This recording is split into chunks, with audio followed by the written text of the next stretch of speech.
100,000.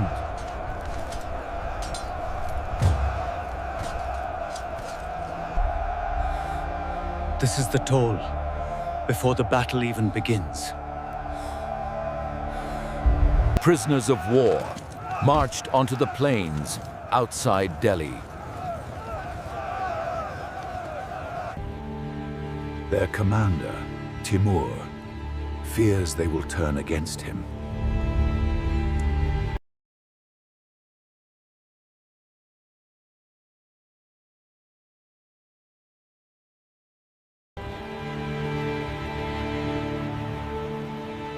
This was not an act of battlefield passion.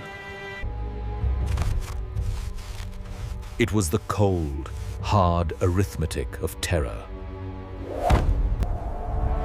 A blood-red preamble to an even more brutal conquest.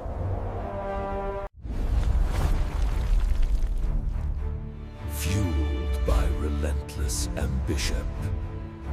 Commander, down. Timur. His titles were many. Lord of the Fortunate Conjunction. The Sword of Islam.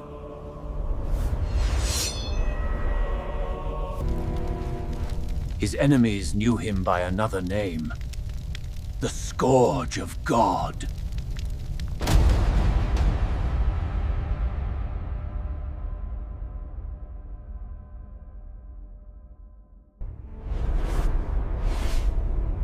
His empire, the Timurid,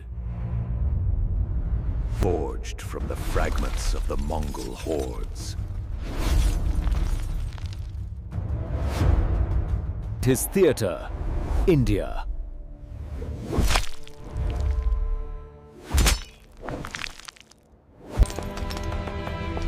A land of fabled wealth, ripe for a holy war. He was a man driven by an insatiable, divine right ambition.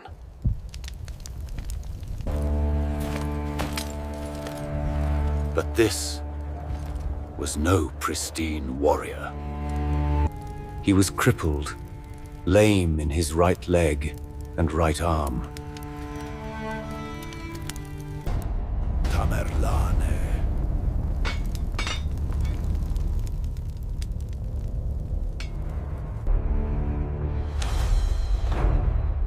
Timur, the Lame.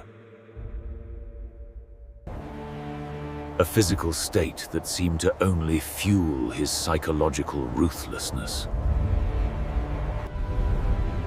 For centuries, these peaks have guarded the roof of the world. A land as unforgiving. Timur's gaze fell south to the jewel of India, the Delhi Sultanate.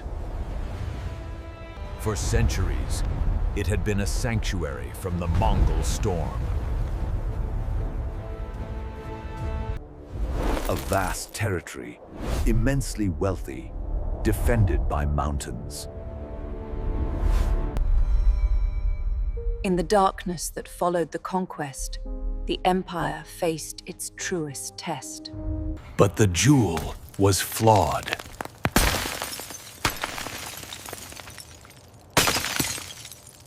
The Sultanate was rotting from within.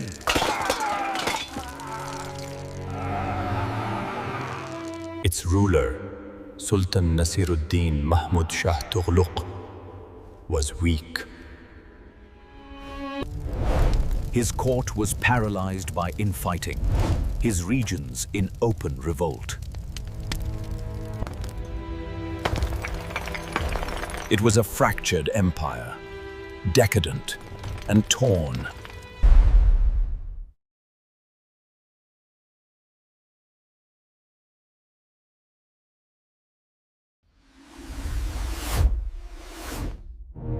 It was a power vacuum. And Timur was the storm that abhorred a vacuum. He saw an empire ripe for plunder, divided against itself.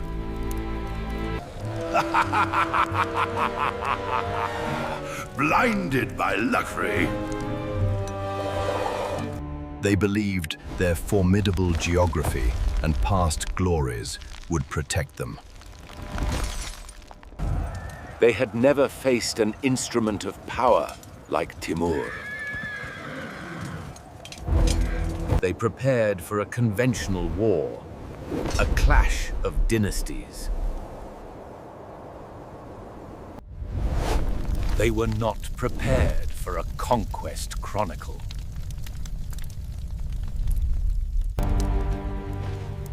They were not prepared for an architect of total, calculated war. They called them the instruments of the Shah, tools of absolute power and fear. We classify Timur as the Conqueror.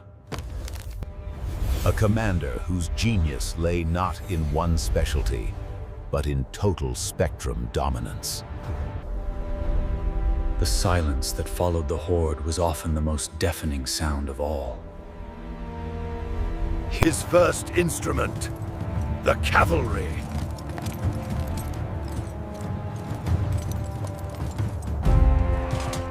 This was not a mere feudal levy. This was the Turco-Mongol war machine, perfected.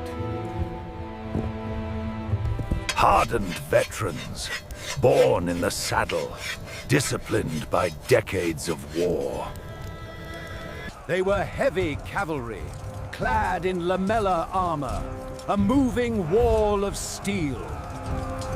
And they were master horse archers, wielding the devastating composite bow. A weapon capable of sending arrows through armor at a distance.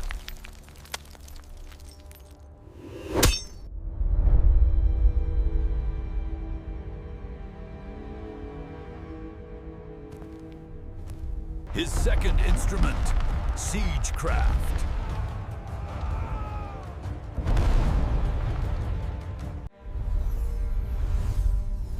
Timur had consumed the knowledge of a dozen conquered cultures. His engineers were the best in the world.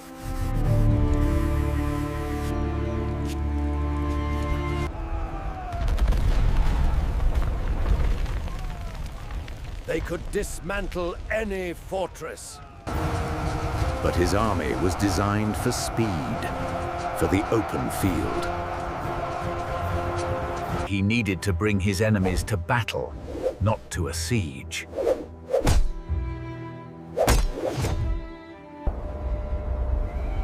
This required his deadliest, most infamous instrument.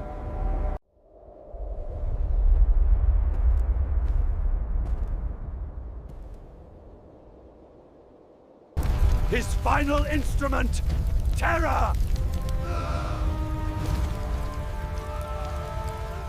Timur understood that fear was a weapon, as powerful as any blade.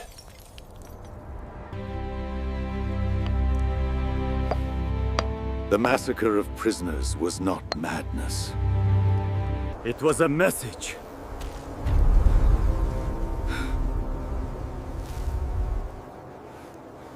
It was psychological warfare, designed to shatter an enemy's will. He built towers from the skulls of his victims.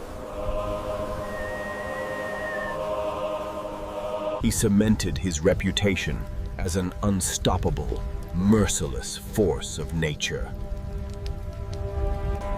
For when an enemy army believes it is facing the scourge of God, its morale is already broken.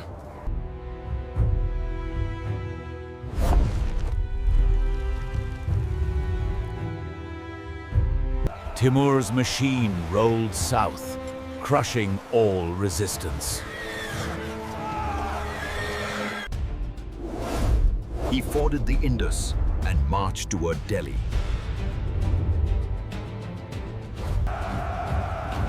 The Sultan's army finally assembled to meet him. And for the first time, Timur's veterans felt a tremor of fear. The ground trembled, not just from the thousands of hooves, but from a force far older and more terrifying. The problem, the Elephant Fortress.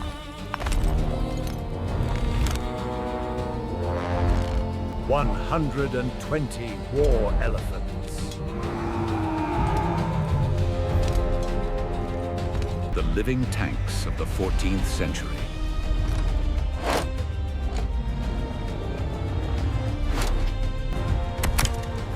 These were not just animals. They were mobile weapon platforms. They were clad in chainmail, their tusks tipped with poisoned steel blades. Upon their backs sat howdahs, fortified castles carrying archers and spearmen. Timur's cavalry, the core of his army, was useless.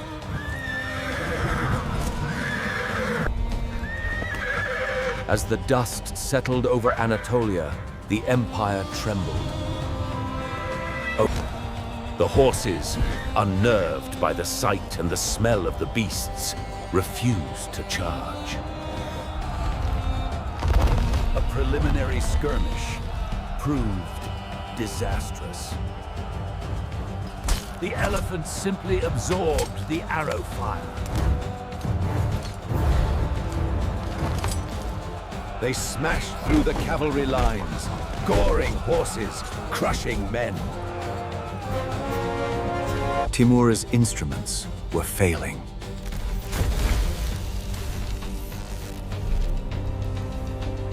His army, fresh from a brutal massacre, was now on the verge of panic. The conqueror faced his crucible moment.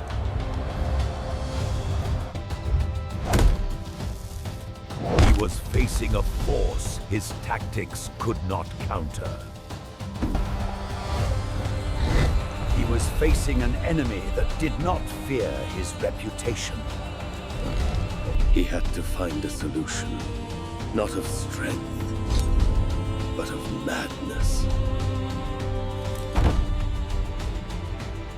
On this day, the 17th of December, 1398, the world... December 17th, 1398.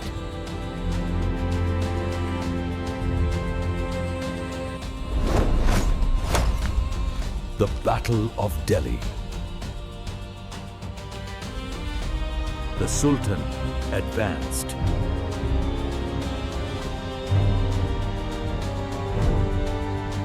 His elephants formed the vanguard, a livid, grey fortress.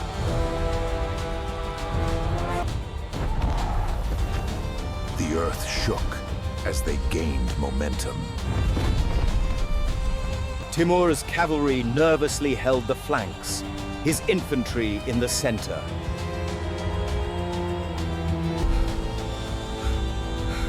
They knew they could not hold the line.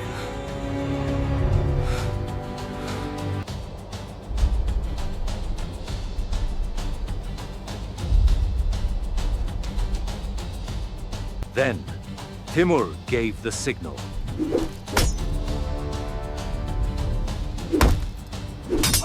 He unleashed his mad tactic.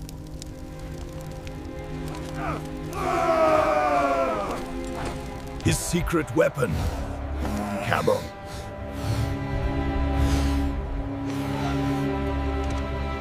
He had gathered hundreds, loading their backs with dry wood and straw, soaked in oil. As the elephants charged, his men set the camels on fire. Goaded with spears, the screaming, burning animals were driven straight at the elephant line. The Timurid advance was relentless, leaving behind only silence and the echoes of suffering. The result was pure, unadulterated chaos. The elephants, terrified by the flames and the agonizing screams, went mad. They halted! They trumpeted in panic, and then... they routed!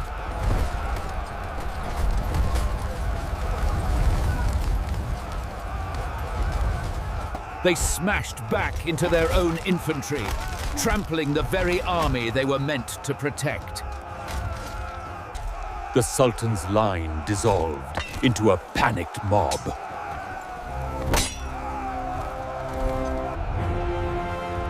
It was in that moment the battle was won. Timur's cavalry charged into the flanks, and the slaughter began.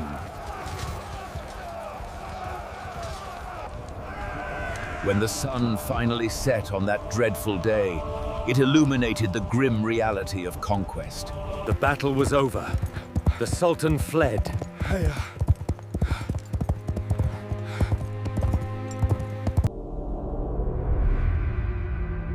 What followed was the legacy of the Chronicle. The sack of Delhi!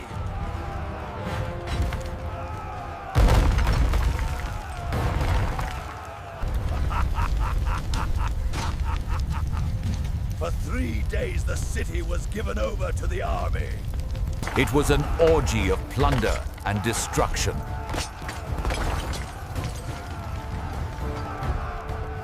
Tens of thousands more were butchered.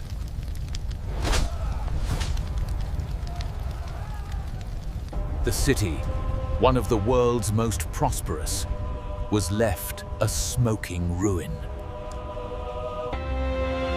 Its streets were piled high with the dead. Its markets emptied of treasure. Here, in the darkness, we find the true cost of empire. Not in the spoils, but in the silence that follows. But this was more than just plunder. It was a harvest.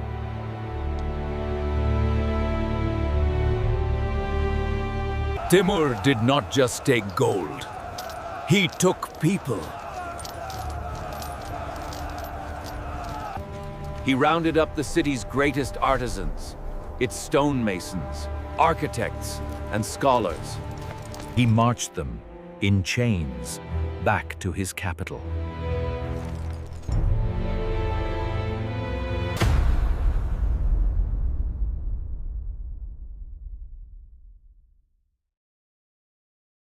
They would build Samarkand.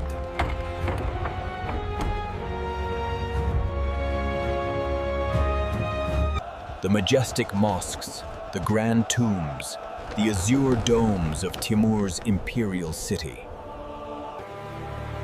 They were all built with the wealth of Delhi and cemented with the blood of its people.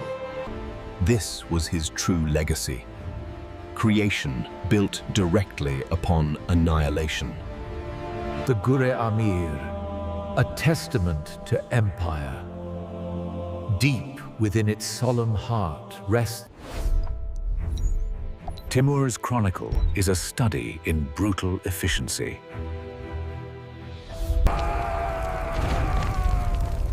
His genius was not just in battlefield tactics.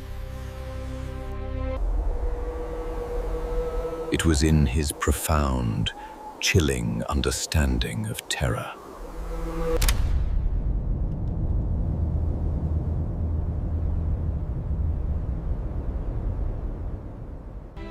He engineered dread.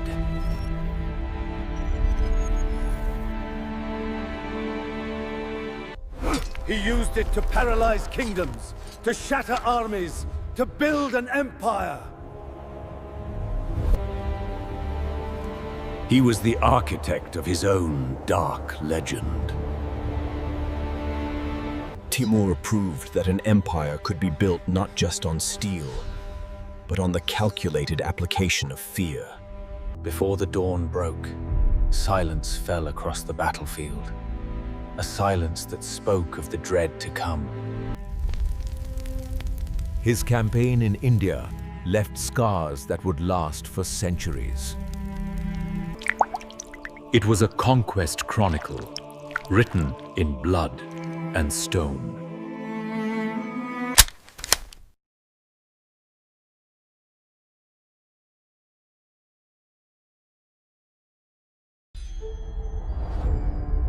A final question.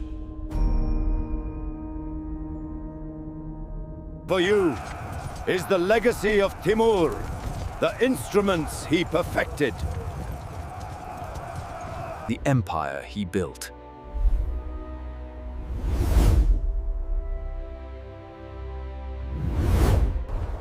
Or the terror he so masterfully unleashed.